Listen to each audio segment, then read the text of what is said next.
Pengajian kitab Siyarus Salikin asuhan Abu Syekh Hasanul Basri atau Abu Mudi, pimpinan LPI Mudi Masjid Raya Samalanga. Pengajian Abu Mudi bisa juga diikuti secara online di radio.mudimesra.com.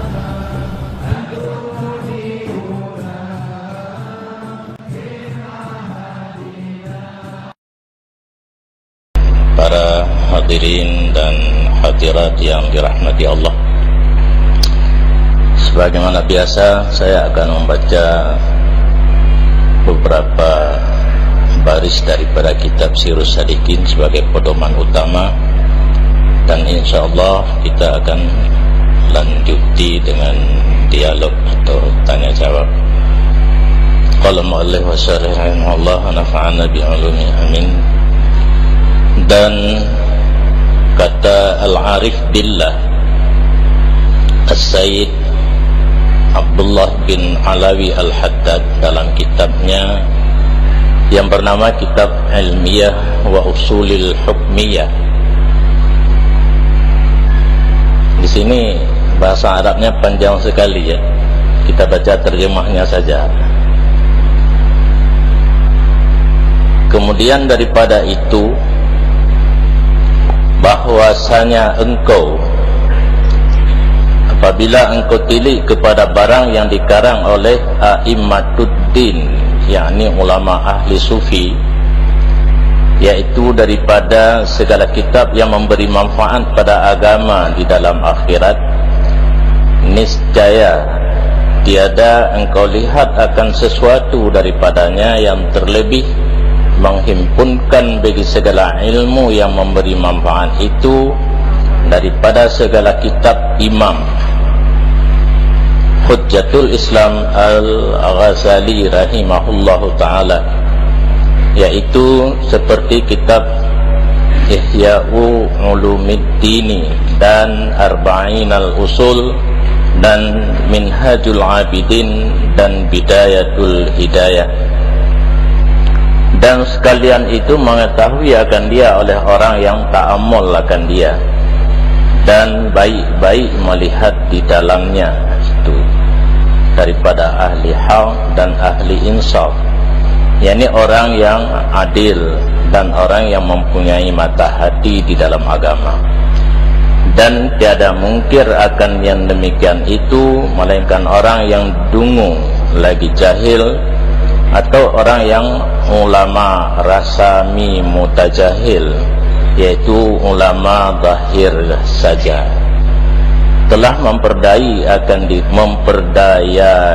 akan dirinya dan lalai ia daripada kembalinya. Maka mudah-mudahan Allah Ta'ala dengan anugerahnya memberi ilham akan kami dengan petunjuknya dan memeliharakan akan kami daripada kejahatan diri kami dan daripada kejahatan amal kami, dan tiada dia daripada menjauh maksiat, dan tiada daya daripada menjauh maksiat, dan tiada kuat pada berbuat taat melainkan dengan penolong Allah Ta'ala. Di sini pengarang kitab Sirus Salikin ingin menyatakan dari sekian banyak kitab yang telah dikarang oleh para ulama tentang ilmu tasawuf, menurut beliau yang terpilih adalah kitab yang dikarang oleh Imam Ghazali rahimahullah. Makanya seperti yang telah sering kita katakan di setiap pengajian, bahwa kita ahlu sunnah wal jamaah di dalam bidang tauhid, fikih dan tasawuf mempunyai imam sebagai panutan, sebagai tempat kita ikut dalam berpedoman di dalam 3 bidang ilmu tersebut. Kalau tauhid kepada Imam Abu Hasan Asy'ari dan Imam Abu Mansur Maturidi, tidak boleh kepada uluhiyah, rububiyah, asma wa sifat. Di bidang fikih kepada salah satu daripada mujtahid yang keempat, Imam Hanafi, Maliki, Syafi'i dan Hambali. Dalam bidang tasawuf berpedoman kepada Imam Al-Ghazali ataupun Junaid Baghdadi. Tidak bolehlah yang lain, seumpamanya Karim Al-Jaili. Demikian pula dalam bidang fikih kepada Ibnu Taimiyah, ini di luar ahlu sunnah wal jamaah. Jadi pilihan kitab dalam bidang tasawuf menurut karangan Imam Ghazali ada 4 kalau enggak salah. Ihya, Arba'in al-Usul, Minhajul Abidin dan Bidayatul Hidayah. Menurut pengarang, kita diperintahkan untuk memperhati secara baik-baik, karena setahun lebih kalau nggak salah terdapat di dalam majalah ataupun koran ada orang yang mencerca tentang karangan Imam Ghazali, kitab Ihyaul Ulumuddin, karena ada beberapa kalau nggak salah sampai 10, secara saya kurang hafal, tulisan Imam Ghazali yang mengarah kepada sesat menurut orang tersebut. Ini menurut pengarang kitab Sirrus Salikin, karena mereka itu memperhatikan dengan kurang teliti. Umpamanya di dalam kitab Ihya ditulis ad-dunya sijnul mu'minin wa jannatul kafirin. Dunia adalah penjara bagi orang yang beriman dan surga bagi orang yang kafir. Mungkin secara logika kita nggak bisa nerima nih, masakan dunia penjara bagi kita, seolah-olah kan kita hidup dalam penjara, nggak boleh senang-senang. Bersenang-senang dalam dunia tidak dilarang, tapi jangan dengan sebab kesenangan itu kita lupa salat, kita lupa kita sebagai hamba Allah, takabur, kita kaya, angkuh, sombong dan sebagainya. Pengertian daripada dunia penjara bagi orang yang beriman adalah dibandingkan dengan kesenangan yang akan diberi Allah kepada seorang mukmin di negeri akhirat, sangat jauh perbandingannya dengan kesenangan di dunia. Karena saya dapat dalam satu tulisan dalam kitab, mencari kesenangan di dunia adalah mencari sesuatu yang belum diproduk. Yang betul ibu bari produk ku produk kejaban dua. Tak salah sebab kamu urun dayahnya kadang-kadang bahasa Indonesia agak betul makalun. Ada juga bahasa Aceh pun, tapi mutu-mutun bahasa Indonesia sebab lonjak sekolah PGA tu 60 pun. Oleh kau dayah, di dayah bahasa Aceh tapi sebab kan dayah terpadu tanya dayah Salafiyah. Jadi ber dengan bahasa Aceh, tunggu ber dengan bahasa Aceh, tutur dengan bahasa Aceh. Terus Jakarta, terus Brunei, Malaysia, Medan, nyokau bahasa Aceh lom ke payah tak teh. Bahasa Indonesia. Nyan ngepegahinan. Kita mencari kesenangan di dunia, mencari sesuatu yang pabriknya belum diresmikan, belum dibuka.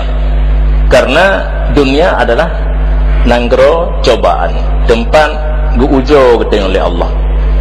Gebi senang itu ujian, gebi susah pun itu ujian. Apa saja yang datang kita dalam keadaan dites, diuji oleh Allah Subhanahu wa taala. Kemudian wajannatul kafirin. Dunia ini adalah surga bagi orang kafir. Pengertiannya yang benar adalah apabila dibanding dengan azab yang disediakan oleh Allah di negeri akhirat terhadap orang kafir, inilah surga satu-satunya di dunia. Walaupun kena ada konkretnya Cina gatin, Cina gatin, duniahan akhirat akhiratan, tapi itulah surga begitu di dunia. Yang di akhirat nanti berlipat ganda azab yang diberikan oleh Allah.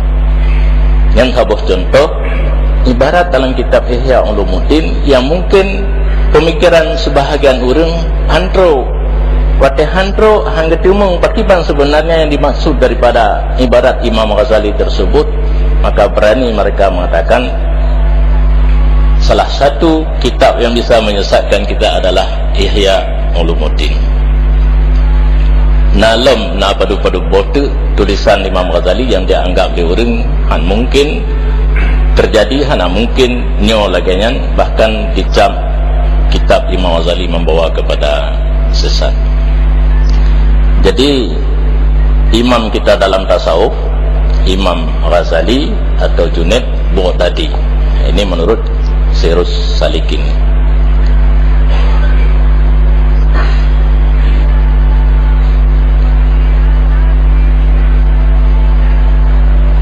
Dan kata Syekh Ibnu Ibad dalam Syarah Hikam, ia nakal daripada Ibnu Athaillah, ketahui olehmu bahwasanya kelebihan ilmu yang berulang-ulang sebut dalam Quran yang aziz, yakni yang mulia, dan dalam hadis Nabi SAW, hanya sungguhnya murad dengan dia itu yaitu ilmu yang memberi manfaat, yang menyertai akan dia takut akan Allah Ta'ala, dan melengkapi akan dia itu hebat kepada Allah Ta'ala, seperti firman Allah Ta'ala, hanya mereka yang takut akan Allah Ta'ala itu yaitu daripada hambanya yang ulama.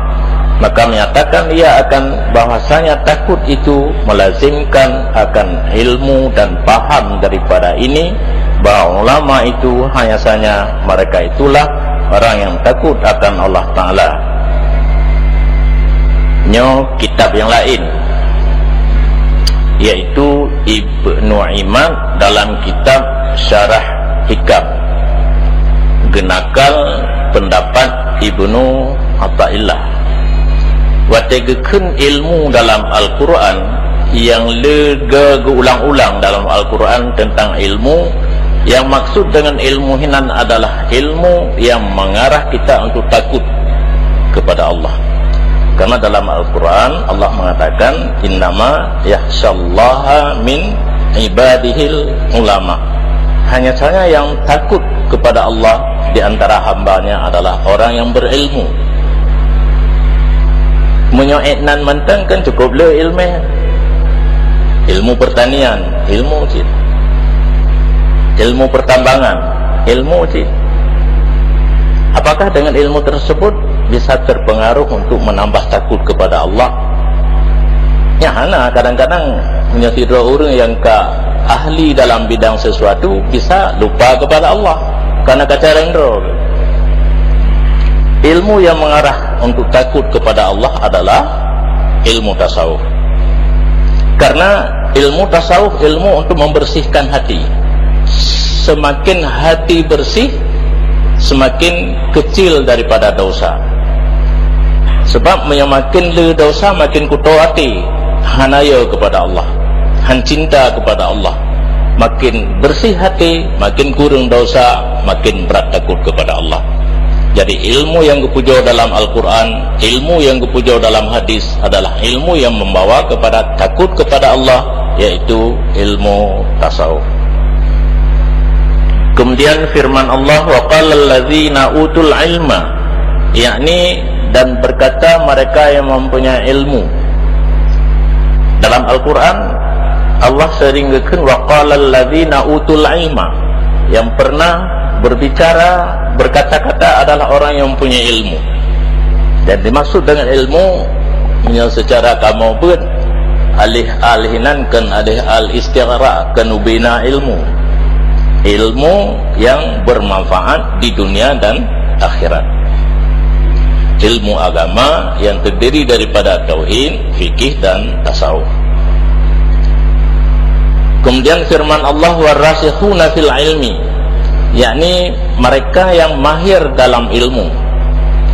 Rasikh, mana rasikh? Mantap, mahir dalam bidang ilmu agama, yang dipuja oleh Allah. Dan firman Allah wa qur rabbi zidni ilman, yang dikatakan olehmu hai Muhammad, tambahi olehmu ya Tuhanku akan ilmuku. Dan demikian lagi sabda Nabi SAW, innal malaikata la tada'u ajnihataha li talibil ilmi. Nabi sendiri dalam doanya sering minta ditambahkan ilmu. Sedangkan kehebatan ilmu Nabi, Sayyidina Ali mengatakan, Rasulullah mengatakan, ana madinatul ilmi wa aliyun babuha. Aku kota bagi ilmu dan Ali pintunya kota. Jadi perbandingan tingginya ilmu Rasulullah dengan ilmu para sahabat termasuk Sayyidina Ali sangat jauh. Kota Madinah, banyak kota kan luasan, memandang dengan kampung, memandang dengan kemukiman. Begitu hebatnya ilmu Rasulullah. Sedangkan Ali babuha, pintu daripada kota tersebut. Tetapi Rasulullah dalam doanya, Rabbi zidni ilman. Sebegitu tinggi, sebegitu banyak ilmu Rasulullah, tapi beliau selalu dalam doanya memohonkan kepada Allah supaya Allah menambahkan ilmu. Itu pertanda bahwa ilmu tidak ada batas. Orangnya kengkeng biasa apa, ibarat laut tak bertepi, dia terpeluk kena. Ilmu itu ibarat laut tak bertepi, iktalid hanabi. Makanya mungkin kamu hidayah trip-trip, nanti lagi Pak Samsul Rijal sebab agaknya mohon ke gejak sekolah, gejak udayah laitun sagai untuk mengat tepat barik kitab nahu sarah hana wa sekolah. Halnya ketinggal di ulun hidih tak gejak. Tapi akhir-akhirnya mutahor nenggalan beton pulih bang ton. Beton ayah agaknya sendiri langsung bak lun ngeperahnya anak lun medagang tiat mentang lun bersekolah bertinggi terus pakai cita-cita ayah ke doktor dan kaji ke wakil rektor, alumni mudi main ke kebah lun ini man uronyo malamnya ke petaholong oleh Allah Ta'ala ya. Lepas 5 tahun lah lepas 5 tahun ke kebah lun ini ya gak nian gejak sekolah tapi malamnya mutahol tapi lun yang berapa doktor ubi doktor nak buku lun siapa anak malamnya belum berapa nak berpuas. Makanya kasihan kan, ada apa? Kamu sabi merumpok kan, bak MPU Musapan, bak Huda, bak Sapudin, ubina organisasi ulama masuk, walau cuma leton di daya, karena hati ke daya mungkin. Yang doa Nabi selalu minta supaya bertambah ilmu. Mamanya katanya enggak lebih belum. Sehingga kena kepada utulumul ilma minal mahdi ilallah lahdi, tuntutlah ilmu daripada ayunan. Ngajina orang ada ba ayunan yang baby sister yang pertimbangan ni banyak. Ya kan? Maya jamun matuha. Sebab mak roy kan tengah sakit bersalin. Kalian yang hero banyak matuha. You know hanali. Kadang matuhanya bimantang suami kebayang enggak timung hero cucu. Karena rame-rame anak mi kadang-kadang jadi matuha mantang timang cucu mi timang tu le baby sister jadi kadang lagu dandut kah atau lagu India kah dan sebagainya, maka anak mi ada raya zikir-zikirnya kah hana jili tapi falillahil ham gitanya hana kooperatif kadang yahubut kah kooperatif ada raya. Dan yang mungkin akan seterusnya katanya berzikir selalu untuk membersihkan hati. Kemudian yang ayat pada padumboh tentang gepujau orang yang berilmu. Kemudian sabda Nabi, Allah akan geteng sayup bagi orang yang menuntut ilmu. Tanya tak tuntut ilmu termasuk malamnya kan tuntut ilmu harus ke pesantren. Dia satu tempat yang khusus untuk belajar ilmu, orangnya hanya fikir apa bengah teput malam belajar. Tanya yang kena kegiatan yang lain, nya kuat-kuat lagi nya. Nya mulai tertebit di rumah tak rencana aja bet. Getanya di bawah naungan sayap daripada malaikat. Mah nanti sekalon. Yang mungkin kadang-kadang nak kena tupai Honda nganggo mana jadi. Kadang-kadang nak kena mengkeri motor mana jadi. Itulah hasil daripada yang sayap malaikat. Kemudian sabda Nabi sallallahu alaihi wasallam, al ulama warasatul anbiya, yakni bermula ulama itu mempusakai akan anbiya. Itanya kama'ruf di kampung kalau ngomong tentang pusaka tanah belang gede motor Honda. Rasulullah hanya itu harta kepada ulama, tapi yang diwarisi adalah ilmu pengetahuan. Sehingga sahabat yang tanya kepada Nabi di masa Rasulullah mataudib, kamu sesuatu hal langsung tanya kepada Rasulullah. Waktu Rasulullah hanali kamu hau meja. Rasulullah dijawab, lun kebah kepada kata dua buah pelajaran. Sabuh pelajaran tengah hana metutu, yang sabuh pelajaran tu mupepek, yaitu Al-Quran dan Sunnah yang bisa dibaca. Yang sabuh tu adalah mati. Mati hana musuh je, meninggal je orang. Tapi di situ terkandung pelajaran yang cukup hebat.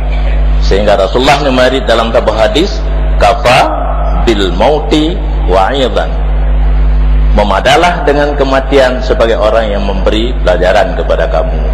Mentalah terus padahal matinya kita cok itibar gak nyangka gua ba Allah, kita nyopi akan tahu ba Allah satu saat. Maka harus siap membuat persiapan, mempersiapkan persiapan untuk kembali kepada Allah.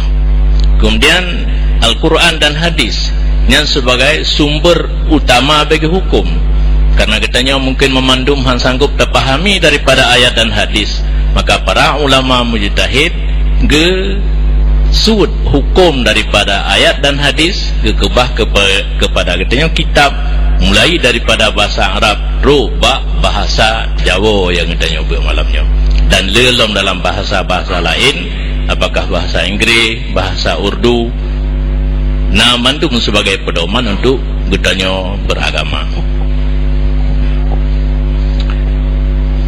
Dan sabda Nabi sallallahu alaihi wasallam, talibul ilmi takaffalallahu taala birizqih, yakni bermula orang yang menuntut ilmu itu telah menanggung Allah taala dengan rezekinya. Menyabat hapana urang jabet rezeki ditanggung oleh Allah. Maka timbul pertanyaan, urang jabet kerempeng le urang si hana lagotom tamang rekening dari Allah, nya menyalaganya dah semikir piro tu pun han butuh surah. Cara Allah kebantu urang si yang barokon si golong keju anu bak pendidikan gemita peng payah perlepeng 50,000 ti orang mentemeng 55 hantip. Tetapi di saat anak keserah kepada pendidikan agama perleh 50, 60 idamang. Caranya terserah. Punya orang Mekah kadang kepala lagu oleh Allah Ta'ala. Orang hana Mekah je merajah kepala orang takai ego oleh Allah. Orang tarik becak kepala orang ketuk becak kanya oleh Allah. Lain kalau lewat ban heboh hidang geroh hana ban ruh tak yang kai gaut. Ini contoh.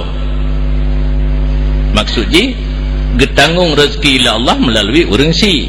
Menang si janek miat hidayah. Nah orang meninggal tapi roh nanji ya tu main kana 5,000 pati penya urang sik kirim ka tinggal. Nah guyak kemiak kubu hidayah 8 juta semalam ka roh ji langkawannya merumpuk 500,000 kau lepai makan kubu yang kebe atam-tam kamu nampai ekonomi. Tu nanti kan kemiak kubu yang gak sah bahasa betul. Kemiak baik tamang malik maut. pemalih ma'ruf mungkar dan nakir. Karena dalam kitab gepega saat habis orang yang jainta jenazah dan pegat penguburan baru ketamang mungkar dan nakir.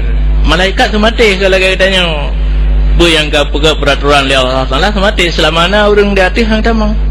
Maka kemiatnya sampai orang Jumaat menyuruh hameh meninggal di malam mentang tadam sehingga ke Jumaat orang libur malaikat sabang hidayah hati mam menyatu pula orang minggu yang ikut Masehi yang nak pupu hati orang Sabtu tamang lam hana gedam nyodam roh hana dendam malaikat adi urung tamang kubur orang Jumaat nam dia kan dia periksa lam orang Sabtu karena malaikat hana dendam.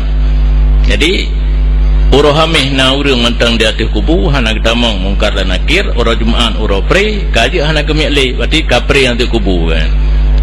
Mau orang akhiratnya lah ilam pokoknya kata bantu enak ni le. Mau orang akhirat ikhlasnya tinggal bantu lom nak cara roh ini.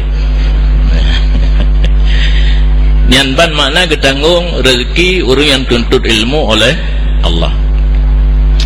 Hanya sungguhnya murad dengan ilmu pada segala tempat ini, yakni pada segala ilmu yang tersebut dalam Quran dan segala yang tersebut dalam hadis Nabiullah sallallahu alaihi wasallam itu, yaitu semuanya dikehendaki dengan dia itu ilmu yang memberi manfaat pada agama di dalam negeri akhirat. Yaitu telah tersebut segala ilmu yang memberi manfaat itu dalam kitab Imam Ghazali rahimahullah ta'ala seperti Ihya Ulumuddin dan lainnya yang tersebut dahulu itu. Dan demikian lagi segala fan ilmu tasawuf itu semuanya ilmu yang memberi manfaat di dalam dunia dan akhirat. Karena ilmu tasawuf sekarang ini telah terhimpun di dalam ilmu usuluddin dan ilmu fikih dan ilmu tarikah seperti yang sebut di dalam kitab ini, seperti yang tersebut dalam Muhtasar Ihya Ulumuddin yang yaitu asal kitab ini, seperti yang tersebut dalam kitab Ihya Ulumuddin dan lainnya daripada beberapa kitab ilmu tasawuf yang pada bicara ilmu suluk, yakni ilmu tarekat. Jadi kembali ditegaskan di sini oleh pengarang bahwa ilmu yang dicekut dalam Al-Quran, ilmu yang dicekut di dalam hadis Nabi adalah ilmu yang memberi manfaat untuk agama di dalam nanggro akhirat tinggal. Yang ilmunya nak ditulis dalam kitab Ihya dan menancin dalam Muhtasar Ihya geringkas hana tuk boh jilid yang kemudian oleh pengarang kitabnya diterjemah daripada kitab Muhtasar Ihya. Kamu dapat di dalam kitabnya ilmu usuluddin, ilmu fikih dan ilmu tarekat. Maksudnya kitab Sirus kita nyebutnya karena ban heboh ilmu farduin, tauhid natino, fikih natino, tasawuf natino. Dan dari karena inilah kata Syekh Abu Hasan Asyadzili radhiyallahu an, barang siapa tiada masuk mengetahui di dalam ilmu ini, yakni ilmu tasawuf, niscaya mati ia padahal ia mengekali atas beberapa dosa yang besar, padahal ia tiada mengetahui ia akan yang demikian itu. Kitanya membacut pihana tabut ilmu tasawuf nyan nyotikedi mati dalam keadaan dosa besar. Bahkan karena ilmu tasawuf adalah salah satu ilmu fardu'in.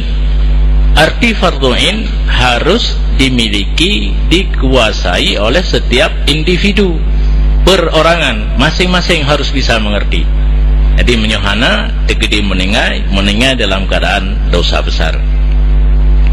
Dan lagi kata Syekh Ibnu Ibad dalam Syarah Hikam, bermula segala ilmu ini, yakni ilmu tasawuf itu, yaitulah sayugia bagi manusia bahwa mengkaramkan di dalam menuntut akan dia akan umurnya yang lanjut itu, dan jangan ia memadai daripadanya dengan banyak, dan jangan memadai ia dengan sedikit. Bermula ilmu yang lain daripada ilmu tasawuf ini terkadang tiada berkehendak kepadanya, dan terkadang memberi mudarat ia akan orang yang mempunyai ilmu itu pada mengekali ia atasnya. Dan saya telah minta peliharakan Rasulullah Sallallahu alaihi wasallam dengan Allah Ta'ala daripada ilmu yang tiada memberi manfaat itu di dalam hadis yang masyhur daripadanya, yaitu sabda Nabi,